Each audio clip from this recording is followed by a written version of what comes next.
we've had a few technical problems, so apologies for the slight delay. We hope you're all well. The lockdown is sending people mad in some ways, and others are doing all sorts of great things. So we do hope you're all well and all safe. This morning in our call, I've invited quite a legend. Now, for those that know this young man, he's from Sutton Coldfield, but he's probably one of the biggest legends. Daniel, you're gone. Daniel, hi. Come back, Daniel. We appear to have lost Daniel.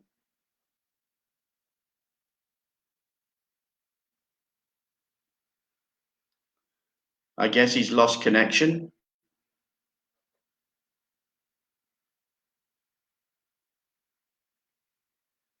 Hi, Daniel.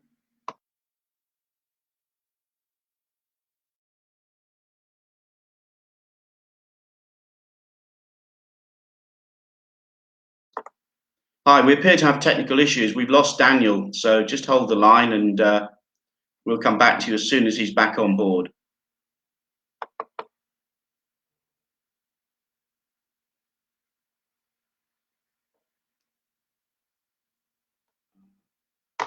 I think I'm on mute. Hi, Daniel. Can you hear me now? Can you get? Yeah, we lost you there. Well, dear, oh dear. Is everything okay?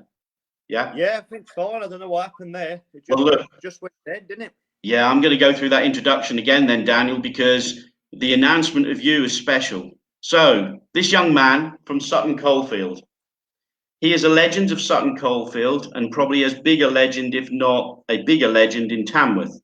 And Daniel will explain why, I guess, in due course. But Daniel, this is a huge welcome to our call. And listen, I can't wait to talk about you really and with you because, hey, you're the most decorated World Disability Billiards and Snooker player, I think, in the history of the game. I believe that's correct. How many titles have you won so far? I've won 11. I've won 11 so far. So 11. 11. Which one is your favourite? Are you talking the most with the most riding on it, or just my favourite in general? Your favourite, the biggest win that was there for you.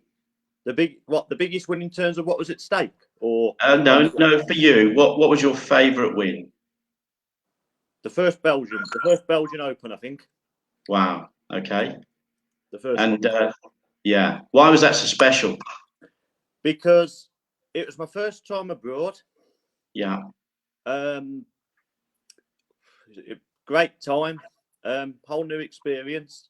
Thoroughly enjoyed it because went out a few days before and really enjoyed it. So the plan was a while.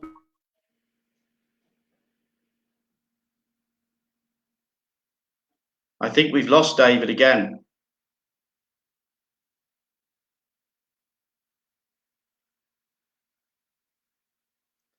Hi, look, we'll just go on mute for a while. We've got some technical problems. David, are you back with us? I'm here. Yeah, are you on 4G or are you on Wi-Fi? Wi-Fi. Yeah, we keep losing you for some reason. Not sure why. Do you want me to move? Well, if we're going to keep losing you, maybe. Are you in the house? Yeah. Hang on. Yeah.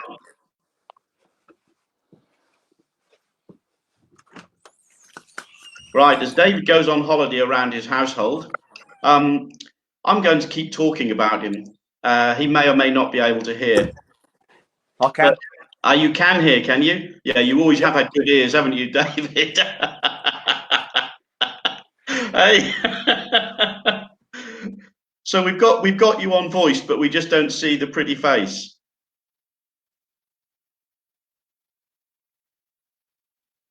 I think it's fair to say that David's call is going to go down as the best technical call in history.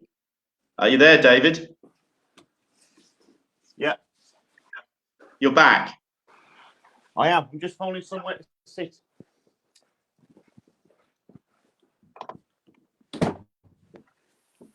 Right. Fire away now. Right. I can't see you, David. Daniel?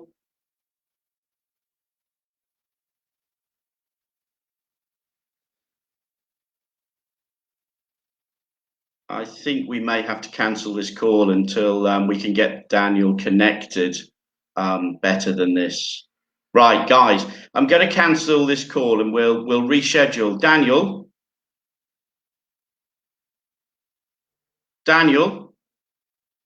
Yeah, we've got huge technical problems. I think it's Daniel's end. So, can you hear me now? Daniel, hi. Yeah, we've lost connection 3 or 4 times here. I've moved now, so it might be better for you. Yeah. Okay. All right. Where were we? We were talking about your best victory, weren't we? Indeed. Yeah. Definitely number 5. Definitely the Belgian Open, the first one. Okay. So talk to us about your game, Daniel. When did you start playing? I started playing, believe it or not, on a full-size table when I was 10 years old. Yeah. Knee-high to a grasshopper. Okay. I went to a club called Tamworth Q Sports, which is now Tamworth Snooker Centre, somewhere I believe you know well. We might come on to that. Yeah. And I went down there, and I was, really struck by the full-size tables. Okay. Mum and Dad took me in there, had a go, and really enjoyed it. Yeah. So it all started from there, really, and what a great place to start. How old were you then, did you say? 10. 10 years old. So were you beating David Gilbert up in snooker at 10 years old? Is that the true story? No, I've never beaten you at snooker. Or is this a rumour we're starting to spread? Beatings, mind. Shall we start the rumour? Hey, David Gilbert learned everything he knew or knows today off the legendary Daniel Blunn. How about that? There's the rumour. I can remember a few years ago, Steve, to give you some idea, I played him in practice at the best of 9. Yeah. And I think I might have scored 32 points in the first round, but I don't think I ever scored another point after that. I think he beat 5-0. He's ruthless, isn't he? Ruthless. Yeah. Okay, so you started playing at 10 years old. You play on a very, very special tour, the World Disability Billiards and Snooker Association. You play on their tour, and they've done some very special things for guys like yourself, because they've opened up doors of opportunity and competitive opportunity. But also there's huge camaraderie because you get on very well with Nick Neal, who I've also coached. But I think the WDBS has created some massive opportunity for you, which on one hand is, I think you played at the Crucible, correct? Yeah? Yeah. All right. Yeah. But also it's like being a professional on tour, isn't it? So what is this tour like? Very, very tough. I mean, you have to put your practice in. You have to basically play every tournament. You need to be on form basically to have a chance to win every tournament. You can't go in there just go in there trying to win it just without putting any practice in, if that makes sense. You've really got to go for it. Yeah. It's just basically how you handle it on the day. I mean, snooker's on the day, Steve, as you know yourself. So I do, yeah. But you're pretty ambitious, aren't you? And competitive, I think, is, as much as you're a really, really nice guy, I know there's a ruthless competitor in there, isn't there, Daniel? Come on, be honest. Yeah, well, I've got to be competitive, haven't I? Can't let people beat you, can I? Winning is your destiny, hey? What's your line, Steve? What one of your catchphrases? Winning is our aim. Was that winning is our game? That's correct. Winning is our game. That's your phrase, isn't it? Well, yeah. It goes back a few years. I can still remember our first session. I believe your parents booked you up to see me. Can you remember that? I certainly can. It was December 2009, wasn't it? I remember that Saturday night. December 2009. Right. Do you mind me telling people how I first saw Daniel Blunn? Do you mind this? Carry on. Right. You walked in, and I believe, if I remember correctly, this was at Leicester. Yes, Rams Rams Club 147 Club in Leicester. And there we were in that around the corner on the match table round there. And I didn't know Daniel Blunn. I didn't know you at the time, and you came walking in, and I thought, wow, all right. And I honestly thought, wow, I didn't realize the disability that you suffer. But actually, I looked beyond that and only saw the player. But at the time, it scared me a little bit, because I can honestly say that I thought, okay, what do I do? All right. And they were my honest thoughts and honest feelings. And I just got to grips with myself and said, hey, there's no such thing as a disability. It's only how we perceive it. All right. And that session I will never ever forget for the rest of my life. The time that we spent together, I was amazingly impressed. But you suffer with an illness which I'd like you to explain, and then I'm going to help people understand what was special about that session. Would you mind doing that? Can you explain to people what disability that you suffer? I've got cerebral palsy, which basically affects mainly, I don't know what the technical word is, the lower part of my body. Yeah. There's a scientific word for it, but I just can't recall what it is. Okay. There's basically it affects me lower limbs mainly. Yeah. So we'll say I'll just say I walk a little bit different to other people, but are we all individual? Exactly. Now I soon found out when we did our tests. So you were playing around the table, and I go through my tests as normal. And there was something that came up for us, which was, I would probably say, incredibly fortunate, advantageous. But actually, it was really weird, because I understand cerebral palsy affects the right-hand side of your body, but SightRight tests proved that you were completely right-eyed. Your SightRight sighting line was right-eyed. And all we had to do was sync up right-eyed, right-handed, and we were away. And I'll never forget that session. And I came away, and I remember phoning my wife to say, wow, Karen, I've just had the best session probably that I'll ever have. And I'll be honest, Daniel, you were a complete inspiration to me. All right, because I've received some ridicule over SightRight coaching. I now coach Ronnie, Stephen Hendry, Mark Williams, best players in the world, and I've had ridicule over SightRight methods, but you've understood what they really mean. And you inspired me. And at that time, sometimes, even we as top coaches, or when we get to the top of our pile, even we as coaches can sometimes wonder if what we're doing is 100%. All right. And we always question ourselves, no different to a player, really. But I do remember that session, and I'm going to thank you for that inspiration that you gave me. So the inspiration that you've had, though, is you played at the Crucible. Tell me what it was like. Say that. Tell me what it was like. Come on. What was it like? Yeah. I couldn't be. It was very, very different to what you normally playing. It was special. You're walking down the steps, down the Crucible. Walking. It was unreal. Basically, it's the crowd. You got the crowds. You got the table. Yeah. You almost felt like you were a pro, if that makes sense, Steve. Does that make sense? Well, you are in your category in the WDBS tour. You are a pro, aren't you? Well, it was really, really good. I mean, I'd never thought I'd play there. So yeah. So really, playing there was really special.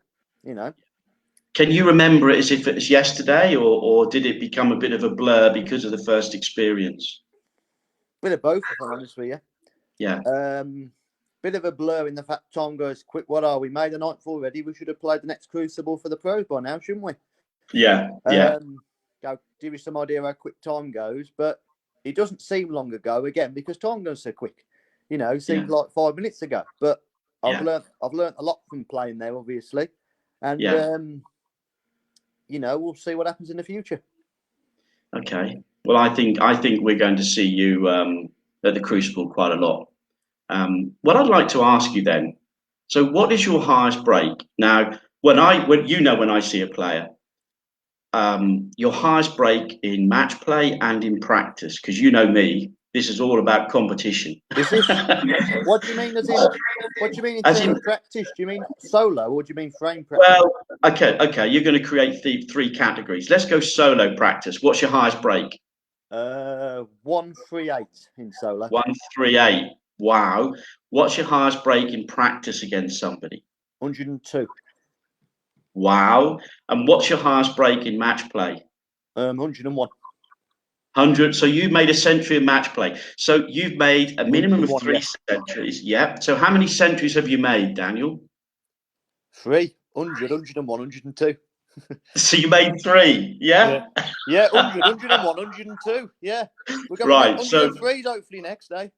Right. No, we have a job together, don't we? We want the maximum. Okay. All right. So we've got a bit of work to do, hey? We need the maximum. Well, one day you never know. No. We make it happen. You know the words with me. Winning is our game.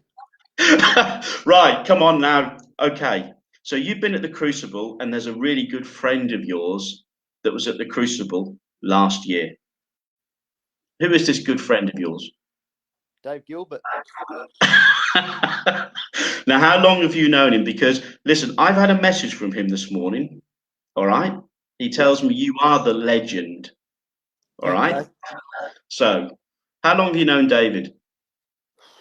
I think I met him for the first time when I was either 12 or 13. Yeah.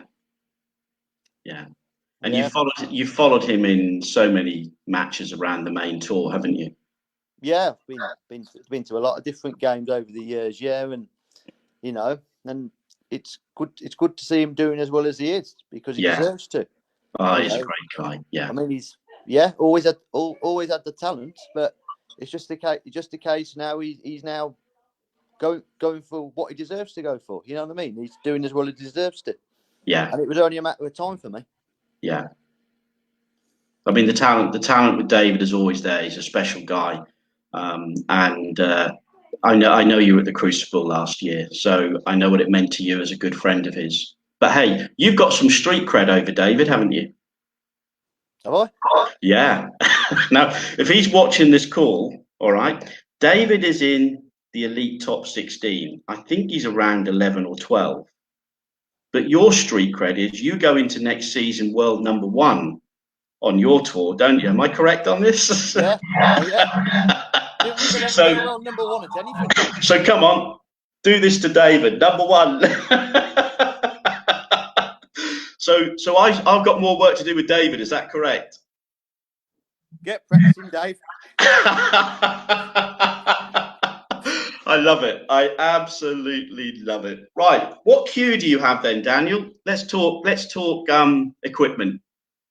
What type? What cue do you have? A Glover. Okay, and is that the one cue that you've had throughout your whole playing time, or? No, actually, when I was young, I bought my first cue for a full-size snooker table, if you like. Yeah. I mean, when I first started, the first couple of weeks of playing, I used a cue with a screw-on tip, as you do when you first start. But when you first, I remember buying a cue. Well, Mum and Dad bought me the cue. Let's be honest about it here. Let's be honest about it. Yeah, I bought a nice cue at the cabinet at the club. As you walk in, you got the cue rack on the left hand side. Yeah. As you walk up the front door. Well, I bought one from there. Yeah. I've still got it somewhere. Cue, cylinder case. It was a very nice cue.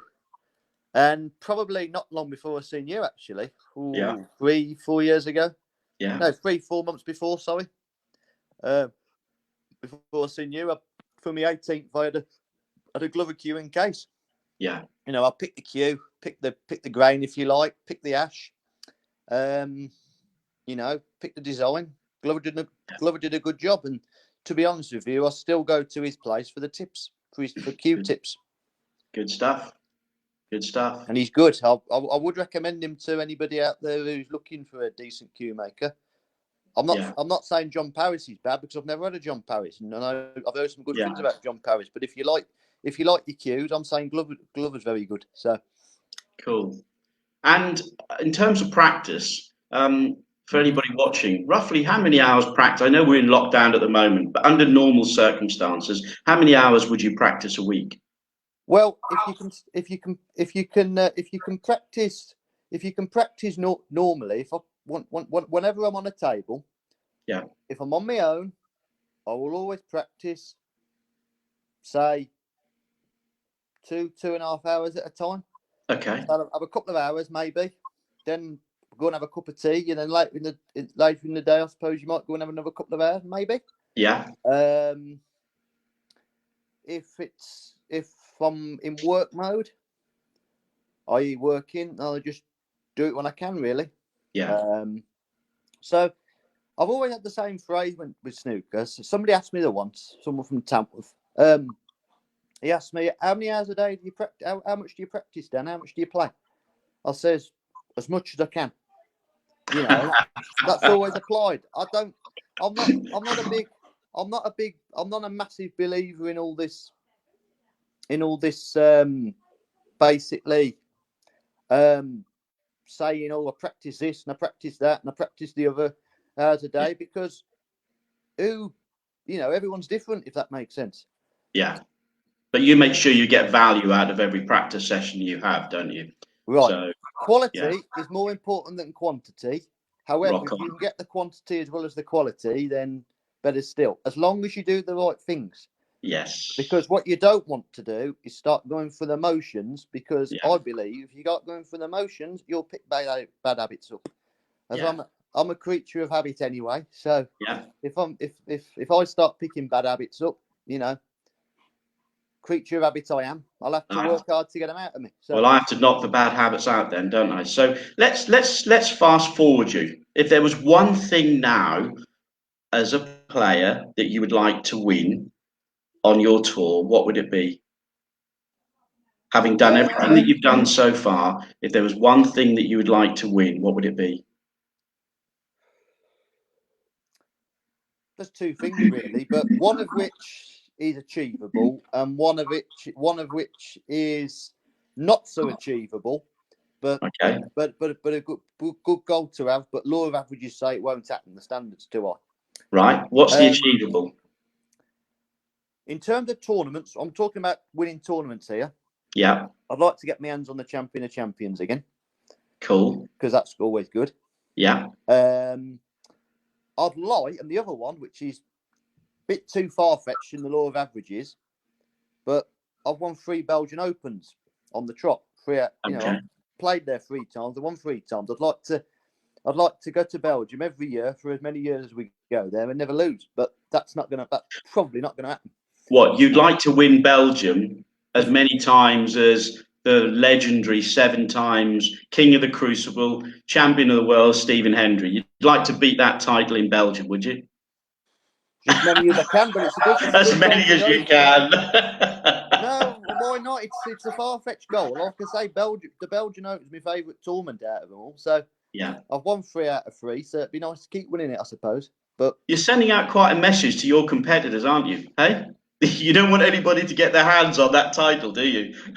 Well, you go out there to win, Steve, don't you? You don't, I love it. I love it. You don't turn up to work every day, do you? Thinking, oh, I'll get a player making a 146 today, 146 today, or 140, and not get the black. You're there to do the whole lot, aren't you? See, now for anybody listening in on this call, all right, if they're playing, to have that kind of mindset, all right, you don't turn up to do anything apart from win, do you? This is how big an awesome competitor you are. Is that correct? You've got to have that competitive streak to you, Steve. You can't let people keep beating you, can you? No, you can't. But I also know that you get a huge amount of fun out of the game, and I know the game is your passion, and I think it's great that you can devote yourself to something like that, and to have a platform, to have an environment where you can express yourself in terms of snooker. I think it's probably one of the most awesome things that is available to players like yourself. So let me ask you a couple of questions then, if you don't mind. Your mum and dad okay? Yeah, fine. Yeah, they're great. Yeah. Good. All right. And do they chauffeur you around, or do you chauffeuring them around nowadays? I drive my own car. So I know you do.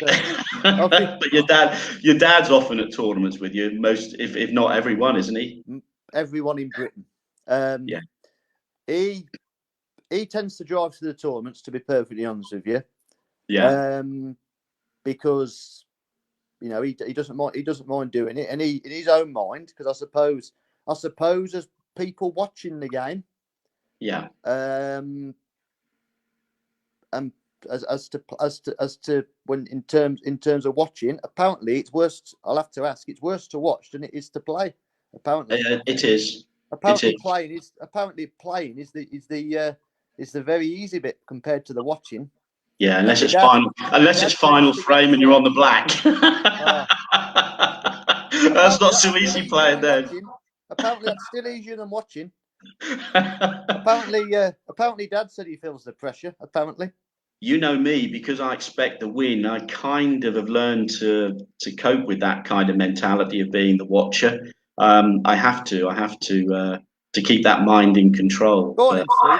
I'll ask you a question. All right then. Oh dear, I'm in the hot seat. Fire away. Go on. Let's stick it. Let's put him on it. Right. Have I lost you again? Cool. I might have had a lucky escape here. Are you back, Daniel?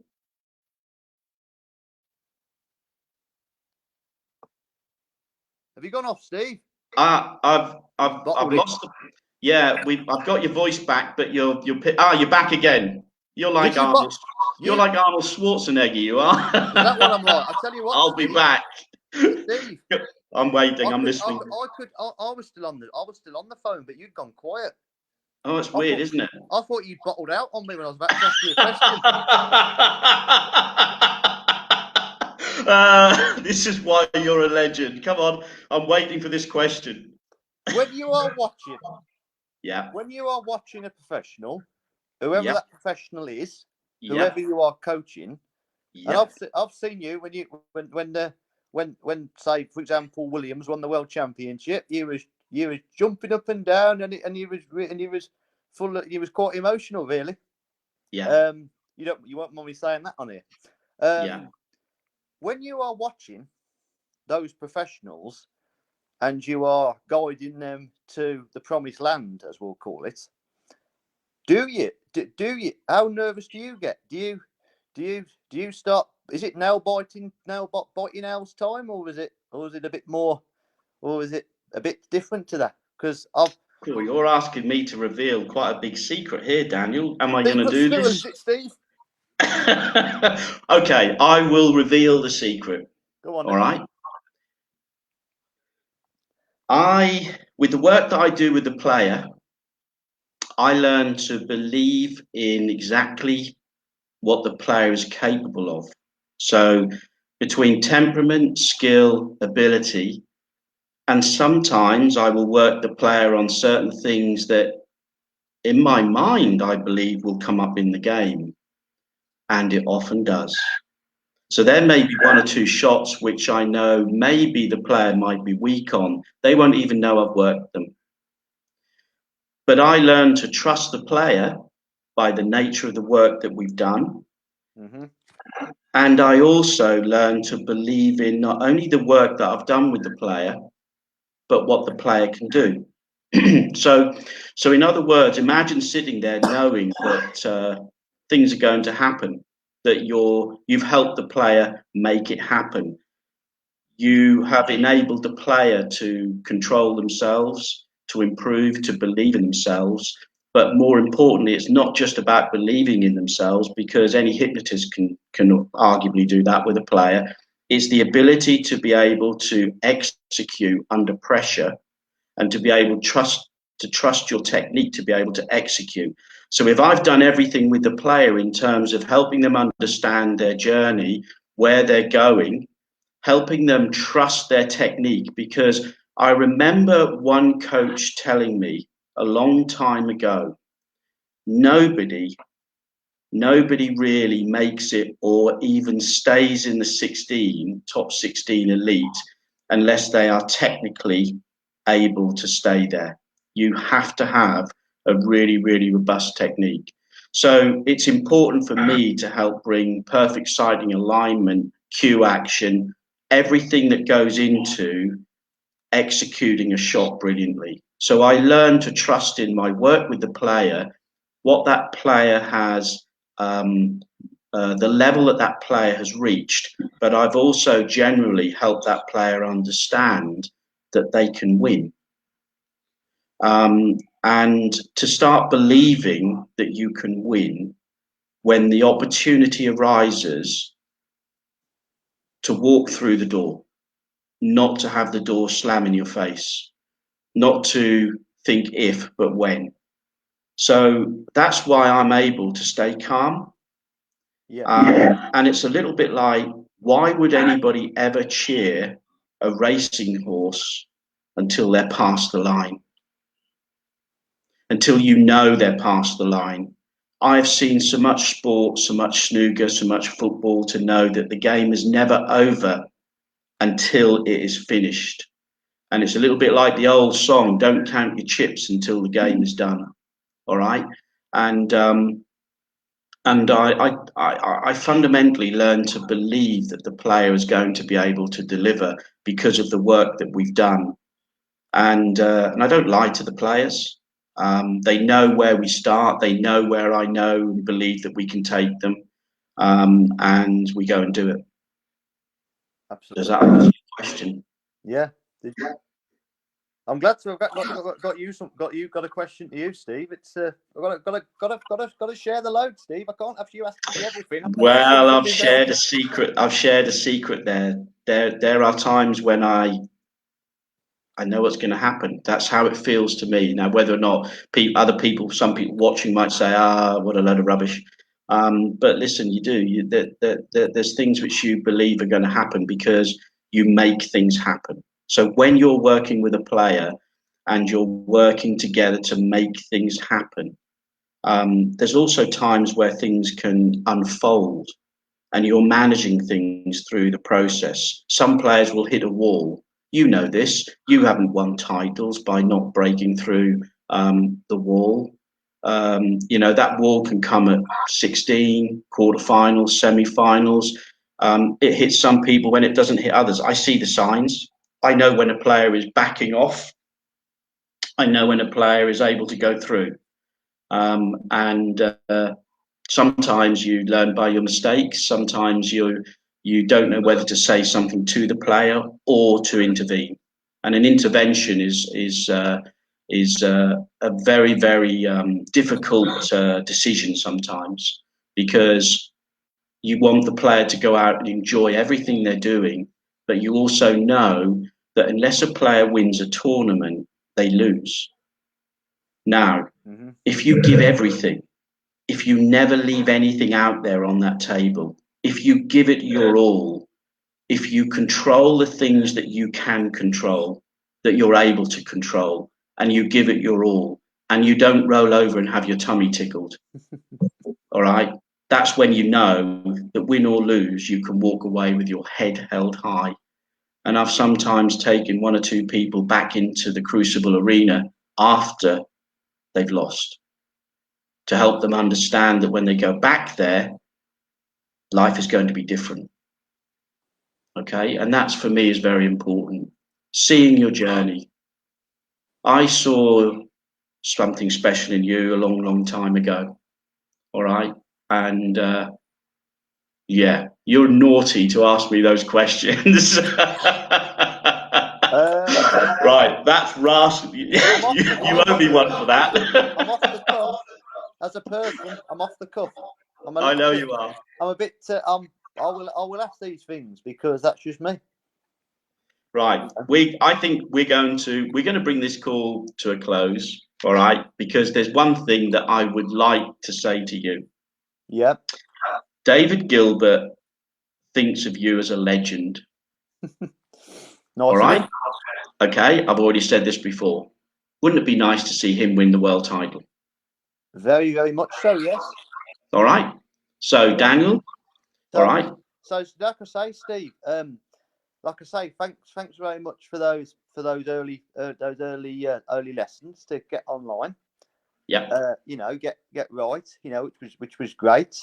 And I'm gonna say one of your people you taught to become a coach. I will mention Nick Neal. He had 10 minutes with me in Malta, and you know, reinforced me online, and I've produced some good form since. So we got two huge champions.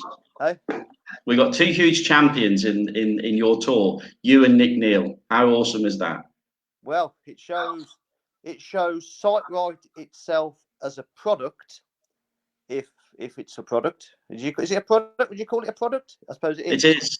As a product, is something of great sense and something that a lot of people should go down, because SightRight is proving to work, isn't it? Well, I think the titles are proving that. Hey, now I'm going to say a huge thank you to you. All right, and I'm going to do one thing. All right, because there are legends in this game that you tip your cap to. All right. Hey, Daniel.